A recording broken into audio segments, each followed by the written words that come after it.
हरे हरे राम हरे राम राम राम हरे हरे हरे कृष्ण कृष्ण कृष्ण हरे हरे। सद्गुरुनाथ महाराज की जय।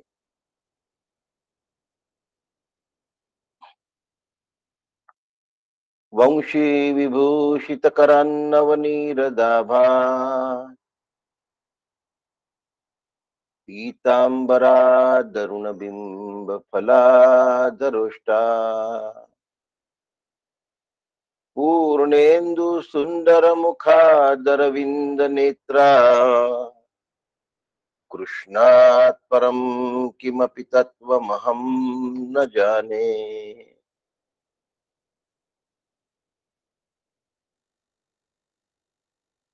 शंकरं शंकराचार्यः सद्गुरु सर्वसन्निभः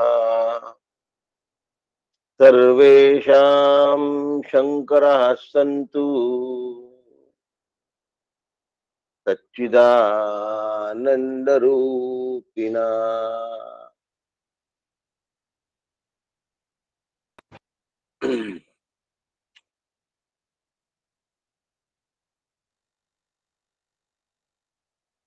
माया मद्दलवार तुमचा व्हिडिओ सुरू आहे. काल पण 3-4 वेळा चालू होता. व्हिडिओ बंद करा.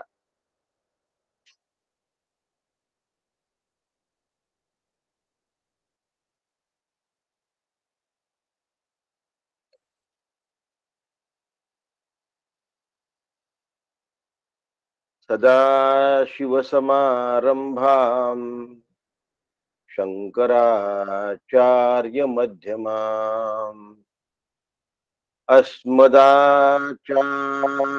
पर्यंताम वंदे गुरु परंपराम वंदे गुरु परंपराम। सद्गुरुनाथ महाराज की जय।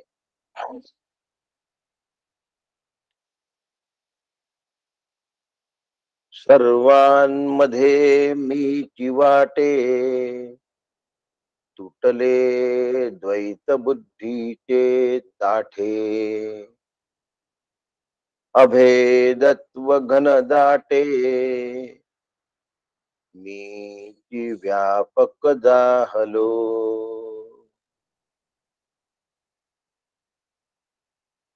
सरला आप पर भाव मनी नुरे द्वैत भाव स्वरूपी राहणे स्वभाव निठिला। सद्गुरुनाथ महाराज की जय।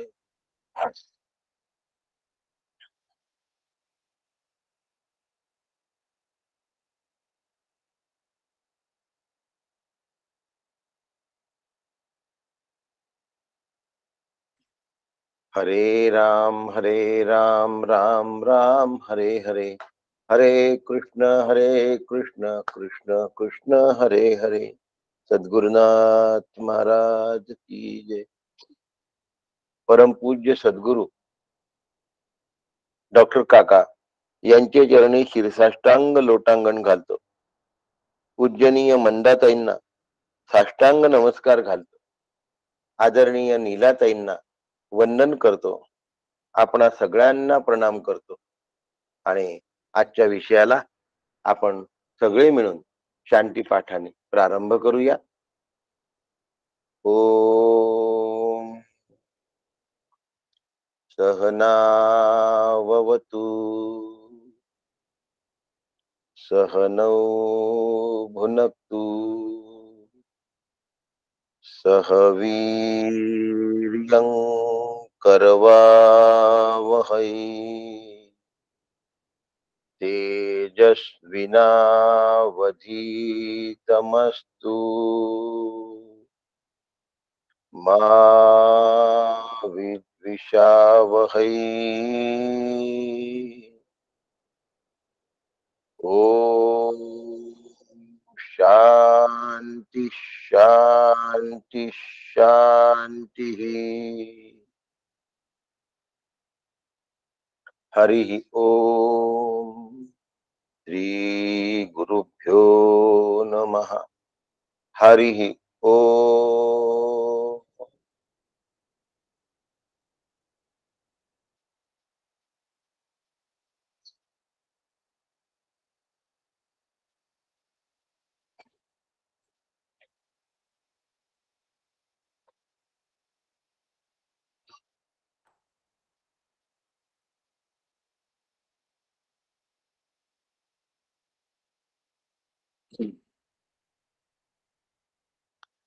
अस्य विस्त्रसमानस्य शरीरस्थस्य देहिनः देहाद्विमुच्यमानस्य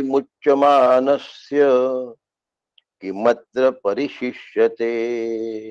एतद्वैतत् न प्राणेन नापानेन मर्त्यो जीवति कश्चन। इतरेण तु जीवन्ति यस्मिन्नेवा यस्मिन्नेतावुपाश्रितौ। हन्तत इदं प्रवक्ष्यामि गुह्यं ब्रह्म सनातनम्। यथा च मरणं प्राप्य आत्मा भवति गौतम।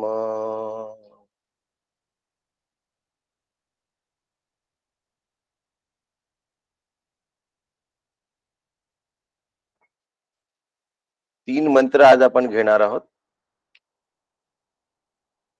साधारण 7:45 पर्यंत हा चालेल. उद्या पुन्हा 3 मंत्र घेऊया आणि सोमवारी एकच मंत्र, अत्यंत महत्वाचा मंत्र घ्यायचा आहे. त्याला पूर्ण वेळ 1 तास लागेल त्या मंत्राला. फार सविस्तर मंत्र आहे तो. अस्य विस्त्रसमानस्य शरीरस्थस्य देहिनः देहाद्विमुच्यमानस्य किमत्र परिशिष्यते। एतद्वैतत्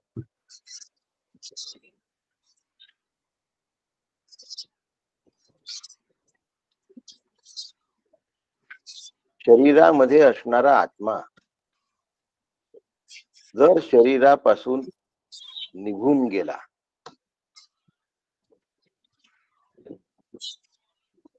तर त्या शरीराचं काय शिल्लक राहतं?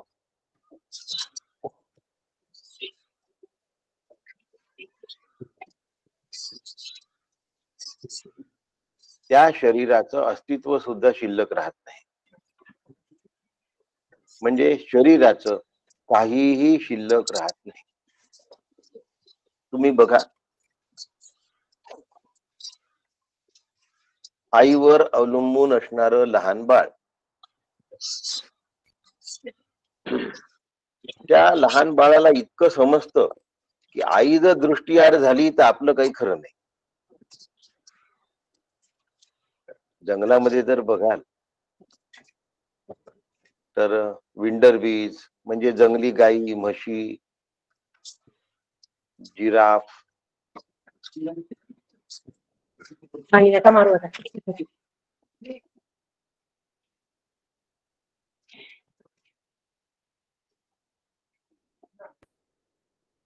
झेब्रा, ही जी सगळी जंगली प्राणी आहेत, या प्राण्यांची मुलं जर आईपासून दुरावली तर ते मूल सैरावैरा ओरडत फिरतं आणि आपल्या आईला शोधतं. हजारो प्राण्यांचा समूह असतो, जथ्था असतो, पण ते मूल बावचळल्यासारखं आईला शोधत असतं. वास्तविक त्याला चारा खाता येतो, पण ते आईला शोधत असतं.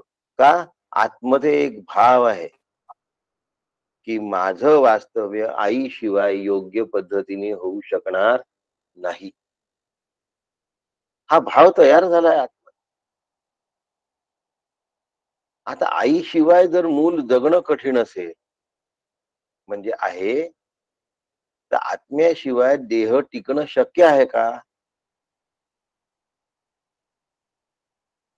आता मूल जगणं म्हटलं आणि देह टिकणं म्हटलं. अचेतन जड वस्तू टिकत नाही आणि चेतन वस्तू जगत नाही. फरक समजला असेल तुम्हाला माझ्या म्हणण्यातला. विषय सुरू आहे. शरीरामध्ये स्थित असणारा आत्मा जर शरीरातून निघून गेला तर शरीर टिकतं का? शरीरातलं काय शिल्लक राहतं? काहीही शिल्लक राहत नाही. आणि म्हणून एका आत्म्याशिवाय जर शरीर राहू शकत नाही तर त्या शरीरामध्ये असलेला तो आत्मा यालाच ब्रह्म असं म्हणतात. एतद्वैतत मंद मुमुक्षूला समजावून सांगतात आहे.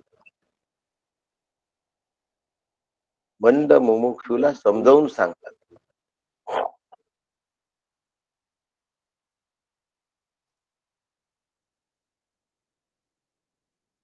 मंत्र श्रुती स्वतः प्रश्न विचारून राहील. आपल्या मुलाचं ज्ञान पक्क व्हावं या दृष्टीने श्रुती माऊली प्रश्न विचारते आणि ती म्हणते की देहामध्ये असणारा जो देही, देहामध्ये कोण राहतो? देही. देही म्हणजे आत्मा. तो जेव्हा शरीराचा त्याग करतो, तो जेव्हा शरीराला सोडून जातो तेव्हा काय शिल्लक राहते? प्रश्न बारकाव्याने समजण्यासारखा कठीण नाही. प्रश्न सोपा आहे. शरीर आणि आत्मा यांचा वियोग झाल्यानंतर काय शिल्लक राहतं? वियोग समजतं ना तुम्हाला. दोन ओंडक्याची होते सागरात भेट, एक लाट तोडी दोघा, पुन्हा नाही गाठ. काय होतं? शरीर आणि आत्मा यांचा वियोग झाल्यानंतर शरीर नष्ट होतो. इथे दोन्ही ओंडके दूर निघून जातात. इथे दूर एकच जातो, तो म्हणजे देह. देही दूर जात नाही. देही जिथे आहे तिथेच राहतो. देही म्हणजे आत्मा. पण देह नष्ट होतो कारण देहीनी देहाला सोडलेलं आहे, आत्म्यानी शरीराला सोडलेलं आहे.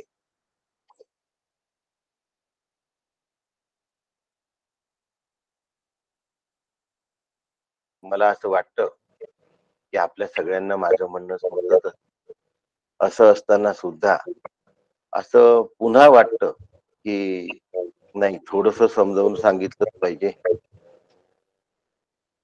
राजा जर राज्य सोडून निघून गेला, पळून गेला, तर त्या प्रजेची वाताहत लागते. लक्षात ठेवा. वाताहत समजताय का? तैरावैरा पळते ती प्रजा. प्रजा इकडनं तिकडे नुसती मोकाट असते. प्रजा मोकाट असते बघा.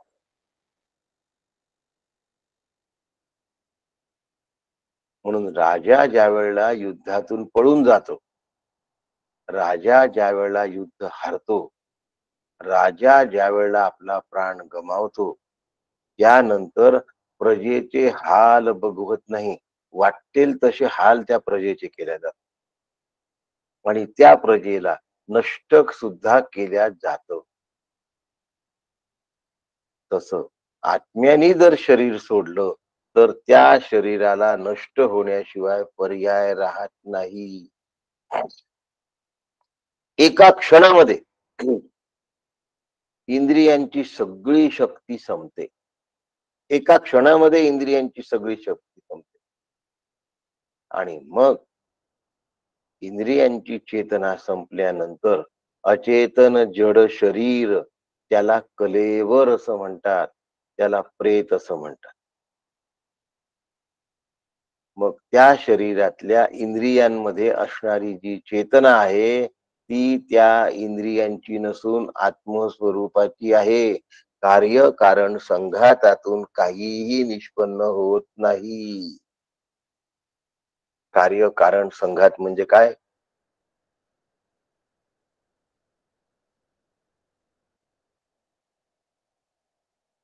डोळा हे कारण आहे, दृष्टी हे कारण आहे, डोळा हे कारण आहे,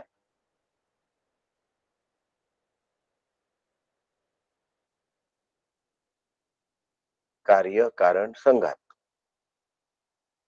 बघण्यासाठी डोळा हे कारण आहे आणि त्या दृष्टीरूप कारणातून दृश्य रूप कार्य तो बघतो.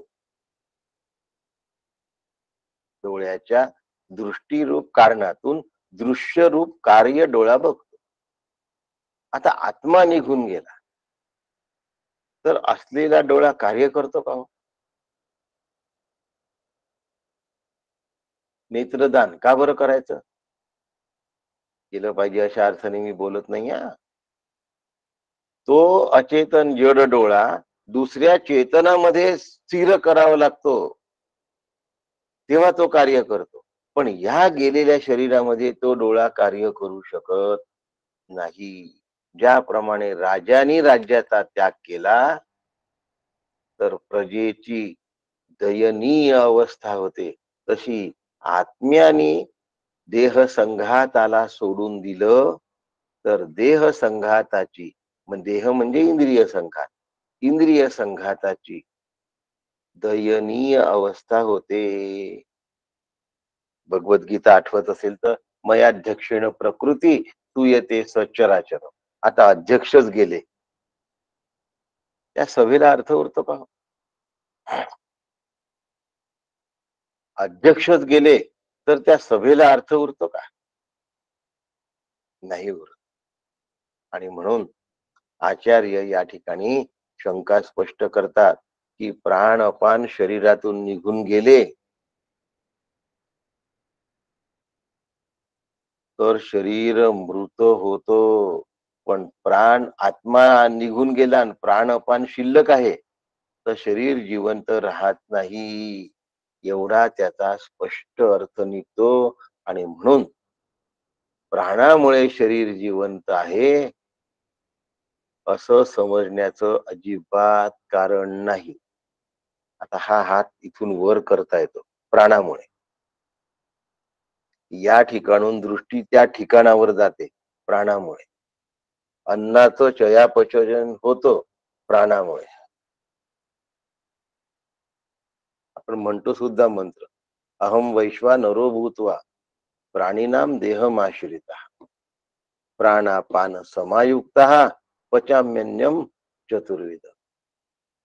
हे अन्नपचन प्राणामुळे होतं, पण आत्मा आहे म्हणून प्राण कार्य करतो हे लक्षात ठेवा.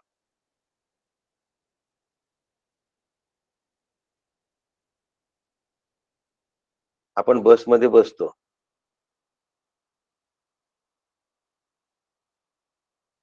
आणि बसल्यानंतर ती बस चालते, इंजिनमुळे बस चालते हे अगदी बरोबर आहे.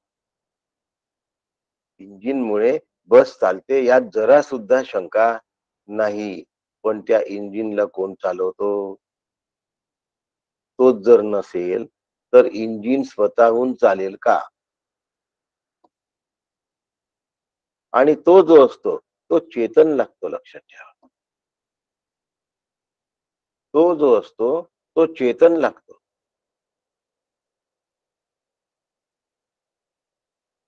प्राण अचेतन जड आहे. न प्राणेन ना पानेन मर्त्यो जीवती कश्चन इतरेण तू जीवंती यस्मिन नेता उपाश्रितौ. प्रत्येक मंत्र म्हणताना नीला त्यांची आठवण येते की माझा शुद्ध यावा बाबा. मंत्र क्रमांक किती आहे? मंत्र क्रमांक किती आहे?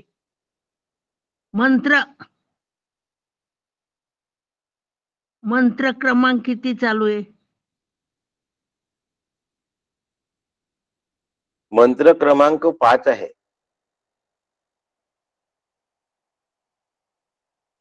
मंत्र क्रमांक 5 आहे.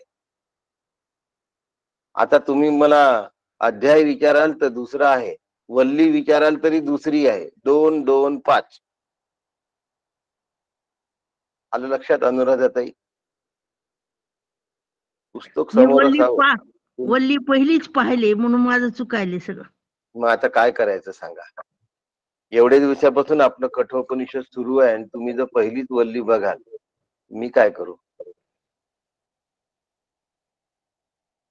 नीलाताई रोज पठण करतात आहे.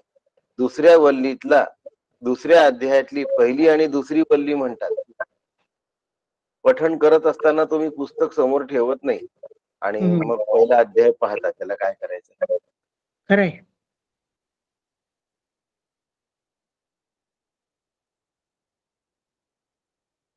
न प्राणेन ना पानेन मर्त्यो जीवती कश्चन इतरेणे तू जीवंती यस्मिन नेता उपाश्रितौ.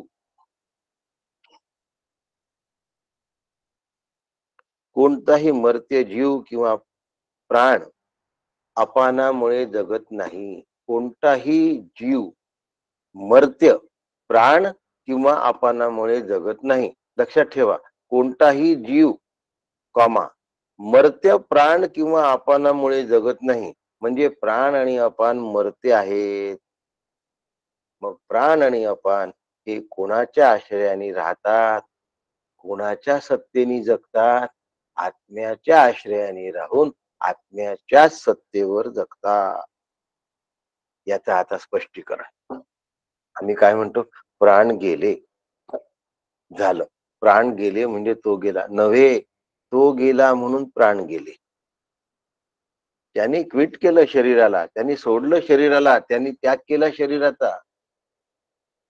त्यांनी त्याग केला शरीराचा म्हणून प्राणांना जाण्याशिवाय पर्याय राहिला. प्राणादय सगळं इंद्रिय संघातामध्ये मोडतो. प्राणी आत्म्याशिवाय जिवंत राहू शकत नाही, पण त्याचा प्राण आणि अपान, श्वास वर जाणे खाली जाणे हे प्राणामुळे आहे, पण प्राण आत्म्यामुळे आहे, हे लक्षात ठेवा. घर कितीही चांगलं असू दे, पण ते घरामध्ये राहणाऱ्या गृहस्थ पुरुषामुळे असतं. जर घरामध्ये पुरुष म्हणजे जिवंत सचेतन पुरुष जर घरामध्ये नसेल, पुरुष शब्दाचा अर्थ स्त्री पुरुष जीव आला बरं का या ठिकाणी. जर पुरुष म्हणजे, कारण पुरुनी शेते इति पुरुष हा, शरीरामध्ये जो पहुडला आहे त्याला पुरुष म्हणतात. ही पुरुष शब्दाची व्याख्या झाली आहे. आता तो जो पुरुष असतो तो घरामध्ये जरी राहत असला तरी तो घरापासून अलिप्त असतो, पण त्यांनी घर सोडलं तर घर टिकत नाही. राहणारा पुरुष असेल तर जाळे लागत नाहीत. राहणारा पुरुष असेल तर कचरा जमत नाही. राहणारा पुरुष असेल तर घर व्यवस्थित राहतं, नाही तर ते घर एखाद्या खंडर सारखं वाटतं. खंडर, भयांता. तस शरीर हा एक संघात आहे. इंद्रिय, मन, प्राण, चित्त या समूहांनी बनलेला तो संघात आहे. म्हणून याला कार्य कारण संघात असं म्हणतात. कार्य करण संघात, कारण नाही, करण. करण शब्दाचा अर्थ उपकरण असा होतो आणि कारण शब्दाचा अर्थ निमित्त असा होतो. कार्य करण संघात, आणि हा कार्यकरण संघात आत्मचैतन्यामुळे चालत असतो. पण आत्मा चैतन्य या संघातापासून भिन्न असतं. म्हणून प्राणादी संघातापासून आत्मचैतन्य भिन्न असतं. पण प्राणामुळे प्राणी जिवंत आहे असं वाटतं. आत्म्यामुळे प्राण जिवंत आहेत आणि प्राणामुळे शरीराला चेतना आहे. त्यामुळे प्राणाचं अधिष्ठान आत्मा आहे. त्यामुळे सर्व कार्यकरण संघाताचं अधिष्ठान आत्मा आहे. सर्व इंद्रियांचं अधिष्ठान चैतन्य आहे. आत्मा आत्मचैतन्य या कार्यकरण संघातापासून भिन्न आहे, विलक्षण आहे, वेगळं आहे, अलिप्त आहे, अस्पर्शी आहे, अपरिणामी आहे. किती किती किती पद्धतीने समजावून सांगणं चालू आहे बघा. या ठिकाणी आचार्य एक महत्वाची गोष्ट सांगतात. काय सांगत आहे की केवळ संघाताच्या शक्तीमुळे प्राणी जिवंत राहत नसून संघात ज्या सत्तेवर कार्य करतो ती आत्मचेतना, ते आत्मचैतन्य हा संघाताचा धर्म नाही. संघात हे निर्मित कार्य आहे. संघात म्हणजे इंद्रिय, मन, बुद्धी, प्राण, अंतःकरण हे निर्मित कार्य आहे. हे अचेतन जड आहे, म्हणून ते अनित्य आहे, म्हणून ते दृश्य आहे, म्हणून ते नाशवान आहे. स्वतःला इंद्रिय वगैरे म्हणून घेणं, स्वतःला इंद्रिय वगैरे म्हणून घेणं, हे मनुष्य बुद्धीला लांछन आहे. मी इंद्रिय नाही, मी आत्मा आहे. लवकर कळत नाही हो. सगळेजण म्हणतील आम्हाला समजलं आहे. थोडासा शरीराला त्रास होऊ द्या, मग काय समजलं ते कळतं. थोडासाही शरीराला त्रास झाला, थोडासा म्हणतोय मी, खूप त्रास झाला असेल तर विचारूच नका. मी आत्मा आहे हे शिल्लक राहत नाही. काय करू शरीरासाठी, काय करू, औषध घेऊ का, ते घेऊ का, ते घेऊ का, रामरक्षा म्हणू का, भीमरूपी म्हणू का, असे असे मंत्र करू का, तसं करू. मंत्र, तंत्र, जंत्र, औषध, सिडेशन सगळं घ्यायचा प्रयत्न करतो, पण मी आत्मा आहे ह्या विचारामध्ये स्थिर होण्याचा प्रयत्न करत नाही. हे दुर्दैव आहे. या विचाराने मी स्थिर होईल असं वाटतच नाही. हे मोठं दुर्दैव आहे. वस्तुसिद्धीर विचार येणं न कश्चित कर्म कोटी भी, पण कोट्यावधी कर्म करावीशी वाटतात, पण वस्तुसिद्धीचा विचार आतमध्ये रुजवावा वाटत नाही. थोडासा प्रयत्न केला असेल तर पाला पाचोळ्यासारखा शरीराला त्रास झाल्याबरोबर होतो. अहो पाण्यामध्ये जर बुडायची वेळ आली तर प्राण कासावीस होतात. होतात की नाही होत? सध्या सगळीकडे पाऊस चालू आहे.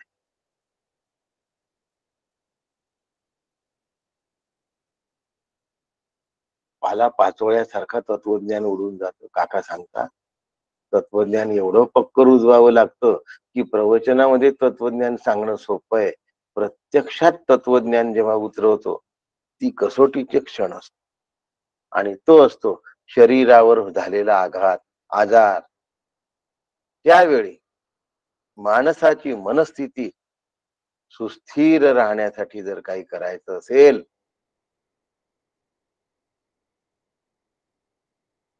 तर मी आत्मा आहे हे चिंतन स्थिर करावं लागेल. पाण्यात बुडताना प्राण कासावीस होतात. कासावीस होताना मी आत्मा आहे हे लक्षात राहतं का?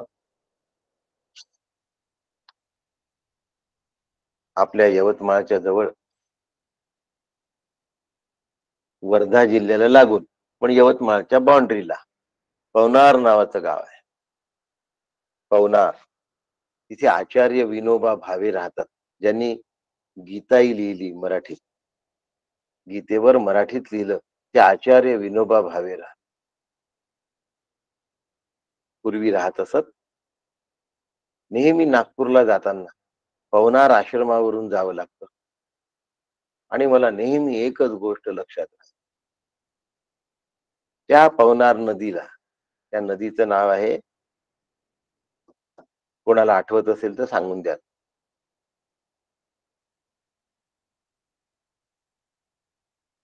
धाम नदी. वर्धा नदी आहे का? वर्धेचं नाव वैशिष्ट्य आहे बरं का. कोणीतरी सांगायचा प्रयत्न धाम नदी. धाम नदी, धाम नदी. बर, ती जी धाम नदी आहे त्या धाम नदीला एकदम पुराचा लोंढा आला मोठा, आणि आचार्य विनोबा भावे जे आंघोळ करत होते ते त्या लोंढ्यामध्ये वाहून गेले. त्यांनी पोहून काठावर येण्याचा प्रयत्न केला, पण अति जास्त प्रवाह असल्यामुळे आचार्य विनोबा भावे त्या पुरामध्ये सापडले. आणि सापडल्यानंतर आपण सापडलो असतो आणि वाहत गेलो असतो तर काय केलं असतं? मोठ्या मोठ्याने ओरडलो असतो, वाचवा वाचवा वाचवा. पण ज्या क्षणी आचार्य विनोबा भावे त्या पुराच्या लोंढ्यामध्ये वाहत गेले. त्यानंतर आचार्यांच्या तोंडून एकच वाक्य निघत होतं, मी आत्मा आहे, मी आत्मा आहे, मी आत्मा आहे. आणि एक खेड्यातला माणूस, त्यावेळेला तो मुख्य रस्ता एवढा चांगला नव्हता, तो जात होता. त्याला ऐकायला आलं की मी आत्मा आहे, मी आत्मा आहे. कोण म्हणून राहिलं बा? इकडे नदीचं पाणी वाहत आहे, पूर आलेला आहे आणि मी आत्मा आहे असा आवाज कुठून येऊन राहिला.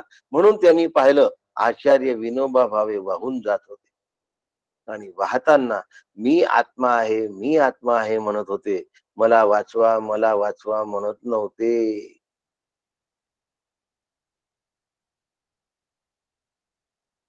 आणि त्या व्यक्तीने तेवढा आवाज ऐकून विनोबांना पुरातनं बाहेर काढलं. पण पुरातनं बाहेर काढण्यासाठी मी आत्मा आहे असं विनोबा म्हणत नव्हते. मृत्यूचा क्षण आला आहे, देह संपायची वेळ आली आहे आणि माझं आत्मचिंतन भंगता कामा नये. ती सत्ता मी आहे हा ज्याचा निश्चय असतो मरणकाली,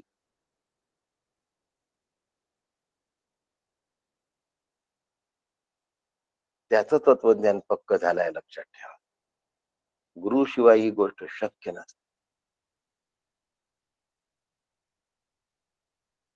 प्रायोपवेशन करून त्यांनी आपला देहत्याग केलाय.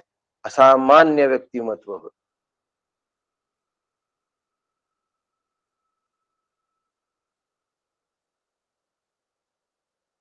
मोठी माणसं इतकी मोठी असतात की कधी कधी त्यांची उंची आपल्याला दिसत सुद्धा नाही.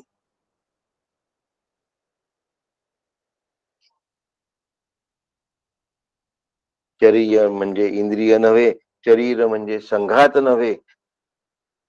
या सगळ्या इंद्रिय संघाताला, कार्य करण संघाताला पूर्ती, चेतना, सत्ता देणारा जो आत्मा, तो मी आहे. आत्मा कशाचाही धर्म नाही आणि आत्मचैतन्याचाही कुठला धर्म नाही. तो धर्मातीत आहे.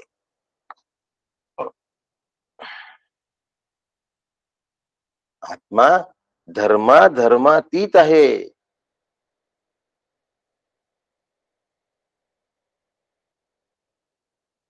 ही गंमत आहे हो याच्यात. ही गंमत आहे याच्यात. काका म्हणतात, परी प्राणांचाही प्राण, जगता जो अधिष्ठान, तो आत्मा एकची जाण जीवा जगवी.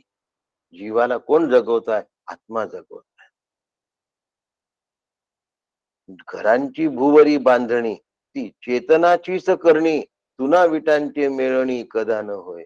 नुसती चून आणि विटा हे आपणहून एकत्र होत नाही. चेतनच ते घर बांधतो.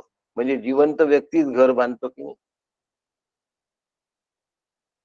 धरण विटा, माती, लोखंड, सिमेंट यांनी बांधलं जातं हे खरं आहे. पण ते बांधणारा इंजिनियर जिवंत असतो, चेतन असतो. म्हणून चेतनच घर बांधू शकतो. चेतनाशिवाय हे शक्य नाही. म्हणून इंद्रिय, प्राण, अंतःकरण यांचा जो संघात आहे हा नीट कार्य करतो. कशामुळे नीट कार्य करतो? आत्मचैतन्याच्या सत्तेमुळे कार्य करतो. आत्मचैतन्याची सत्ता त्यांच्यामध्ये बॉन्डिंग टिकवून ठेवते.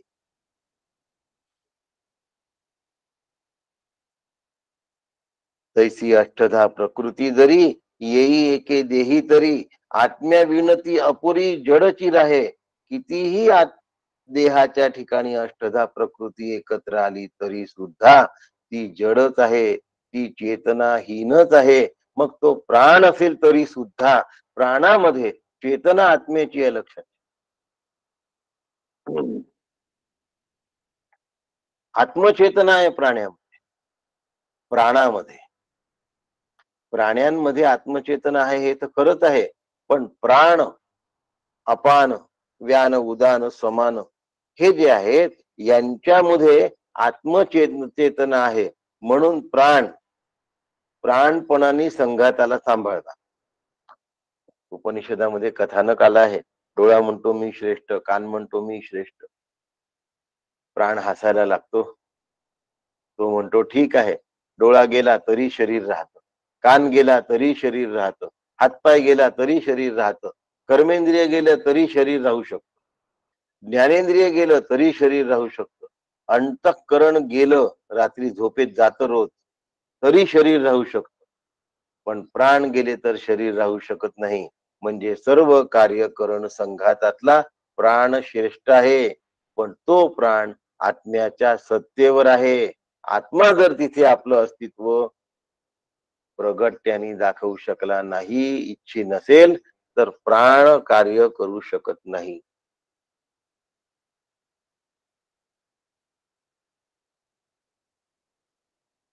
हंतत इदम प्रवक्ष्यामि गुह्यम ब्रह्म सनातनम. द्वितीय अध्याय, द्वितीय वल्ली, 6वा मंत्र.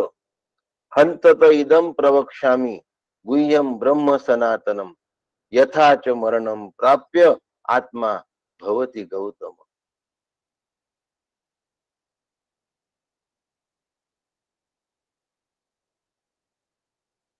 मृत्यूनंतर जीवात्म्याला कोणती गती प्राप्त होते ते सुद्धा मी तुला सांगतो. यमदेव नचिकेत्याला सांगत आहेत. गुरु शिष्य संवाद आहे.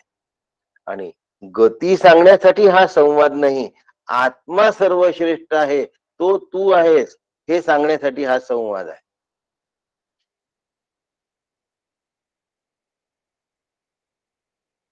लक्षात आलं का सगळ्यांच्या?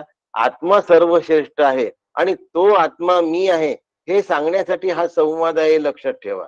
जर हे लक्षात नाही राहिलं आमच्या, तर मग पुन्हा गती कोणती एवढंच राहील. नाहीतर गतीच नाही कळणार आम्हाला. लक्षात आलं का तुमच्या?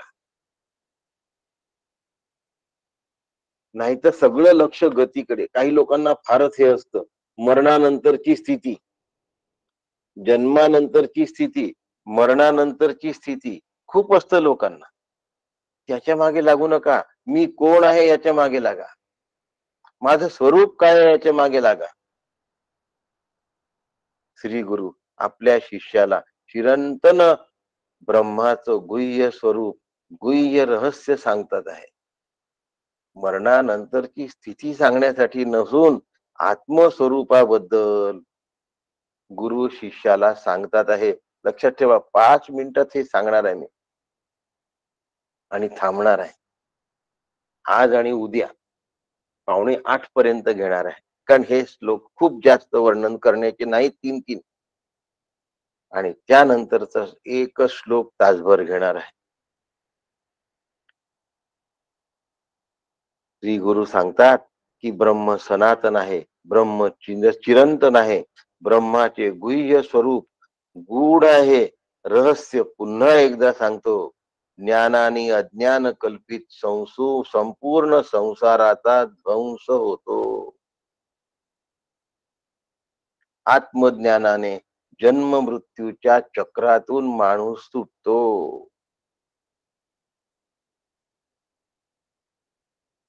जन्म मृत्यूच्या चक्रातून सुटायचं असेल तर आत्मज्ञान हाच रस्ता आहे.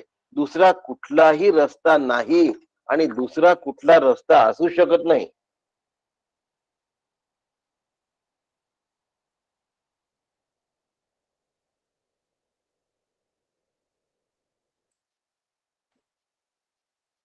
इतकं खमेठोकपणे सांगतोय मी, आचार्यांच्या भरोशावर सांग. काय म्हणतात आचार्य? ज्ञानविहीन सर्व मतेन मुक्तीर न भजती जन्मशते. ज्ञानविहीन सर्व मतेन मुक्तीर न भजती जन्मशते.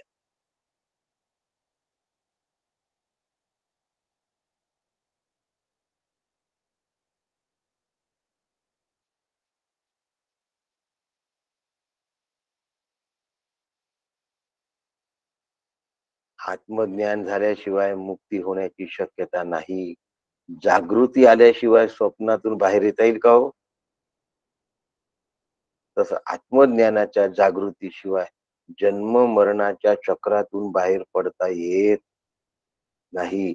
ज्ञानविहीनः सर्वमतेन मुक्तीर न भजती जन्मशते.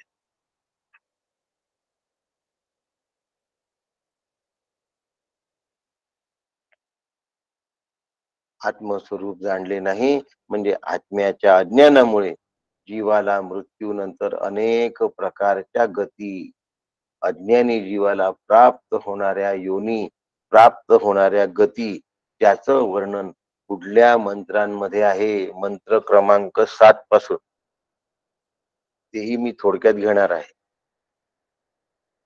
पण ज्ञानाशिवाय ज्ञानाशिवाय अज्ञान नाहीस होत नाही. प्रकाशाशिवाय अंधार संपत नाही. जागृतीशिवाय निद्रा संपत नाही. म्हणून ज्ञानाग्नी सर्व कर्माने भस्मसात कुरुते तथा. आणि हे ज्ञानाची महती असल्यामुळे नाही ज्ञानेन सदृशम पवित्रम इह विद्यते. ज्ञानासारखं पवित्र असं इथे दुसरं कुठलीही गोष्ट असू शकत नाही. भगवंत अर्जुनाला सांगतात. भगवंत अर्जुनाला सांगतात आहे का हो? गुरु शिष्याला सांगतात आहे. या ठिकाणी गुरु नचिकेत नावाच्या शिष्याला सांगताय भगवद्गीतेमध्ये, नाही ज्ञानेन सदृशम पवित्रमिह विद्यते तत्स्वयं योग संसिद्धिं ज्ञानेनाप्ननि विन्दते.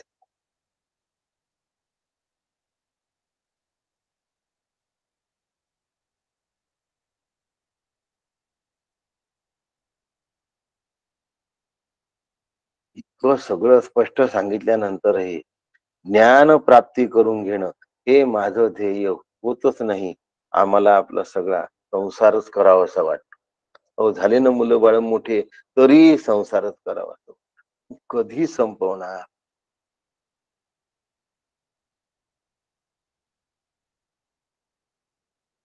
कधी संपवणार हे? कधी नाहीसं होणार हे सगळं? संसार नाहीसा झाला, देह नाहीसा झाल्यानंतर तुम्ही काही करू शकणार नाहीये. म्हणून आता करावं लागतं. म्हणून ज्ञानादेव तो कैवल्य.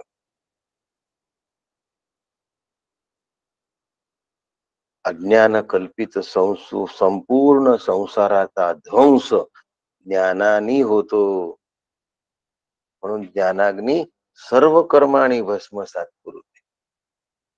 तो अग्नी तसा आहे, एवढा प्रज्वलित झालेला आहे की त्यामध्ये सगळं आहे नाही ते नाहीस होऊन जात. केवळ लख्ख असा आत्मा राहत. सोन्याला ज्या वेळेला अग्नीमध्ये उजाळा दिला जातो, सोन्याला उजाळा दिला जातो का हो? सोनं उजळतं का? हो, सगळेजण म्हणतात सोनं चमकतं. खोटी गोष्ट आहे. सोन्यातलं किटाळ नाहीस होतं म्हणून सोन्याला चमक. सोन्याची जी मूळ चमक आहे ती त्या अग्नीमध्ये गेल्यानंतर अधिक तेजाळते, कारण त्यातलं किडाळ नाहीस होत. सोन्यातलं किडाळ संपतं, त्यामुळे हे असं होतं हो.